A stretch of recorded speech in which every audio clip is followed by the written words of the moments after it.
करते हैं और सब कह रहे हैं कि भारत को बड़ा सावधान रहने की जरूरत है जब तक पाकिस्तान की लगाम इस आसिम मुनीर के हाथ में है। मैं आपको इसके बारे में कुछ जानकारियां देता हूं, कुछ ऐसी जानकारियां जो अभी तक आप इसके बारे में नहीं जानते होंगे। जनरल आसिम मुनीर का बैकग्राउंड मदरसे का है, अब ये तो सब जानते हैं।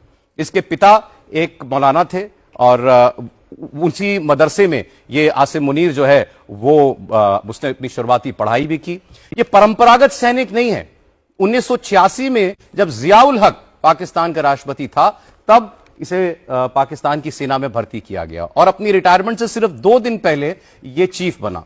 आपको पता होगा कि आर्मी ट्रेनिंग स्कूल के जरिए इस आसिम मुनीर की भर्ती हुई है, ना कि पाकिस्तान मिलिट्री एकेडमी के जरिए, जो कि वहां का मेन इंस्टीट्यूशन है। इसके पिता रावलपिंडी की मस्जिद में इमाम हुआ करते थे और मुनीर की शुरुआती पढ़ाई वहीं एक मदरसे में भी हुई। तो वहां से ये रेडिकलाइजेशन, पुलवामा का हमला हुआ तो ये आईएसआई का चीफ था।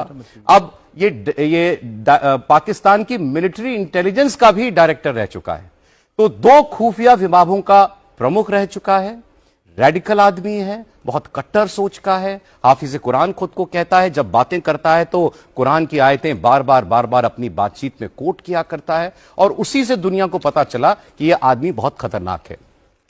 अब आपको बताते हैं कि इतना खतरनाक क्यों है। क्योंकि यह समझौते पर यकीन नहीं करता, यह सिर्फ और सिर्फ लड़ाई और जंग में यकीन रखता है और भारत के साथ तो हर वक्त। आईएसआई और मिलिट्री इंटेलिजेंस का चीफ रह चुका है, जैसे मैंने आपको बताया। पुलवामा का हमला इसके आईएसआई चीफ रहते हुए ही हुआ था। तो उस लिहाज से पाकिस्तान का जितना आप समझिए कि खुफिया तंत्र है, उस पर इसकी बहुत मजबूत पकड़ है। तो यह जनरल मुनीर क्यों आज तक का सबसे खतरनाक पाकिस्तानी जनरल माना जा रहा है? He is perhaps the most dangerous army chief Pakistan has had. बिल्कुल, आपकी जो आंकलन है और आपने जितने डिटेल्स आप सबके सामने रखे, मैं उससे पूरी तरीके से सहमत हूं।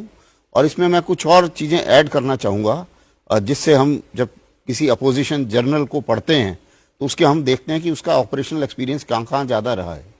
दूसरी चीज ये है कि जैसा आपने बताया, इसकी जो पकड़ है और ये आईएसआई चीफ रहा, 2 इसने अपॉइंटमेंट्स करे हैं, तो जितने भी बहुत उनके काफी साठगांठ है और अच्छी पकड़ है।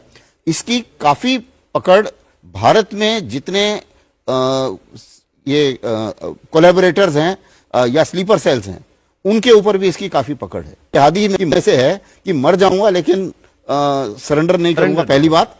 और दूसरी चीज ये है कि समझौते का कोई चक्कर नहीं है।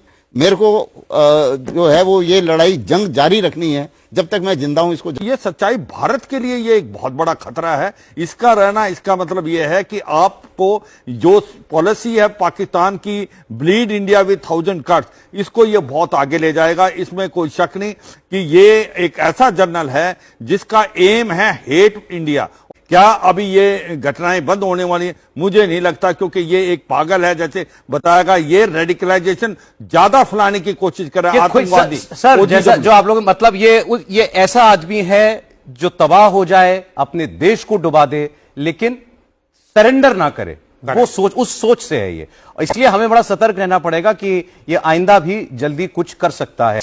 इसलिए ये बहुत डेंजरस है। आज के दिन में यूनाइटेड स्टेट्स में, वेस्ट एशिया में जितने भी हमास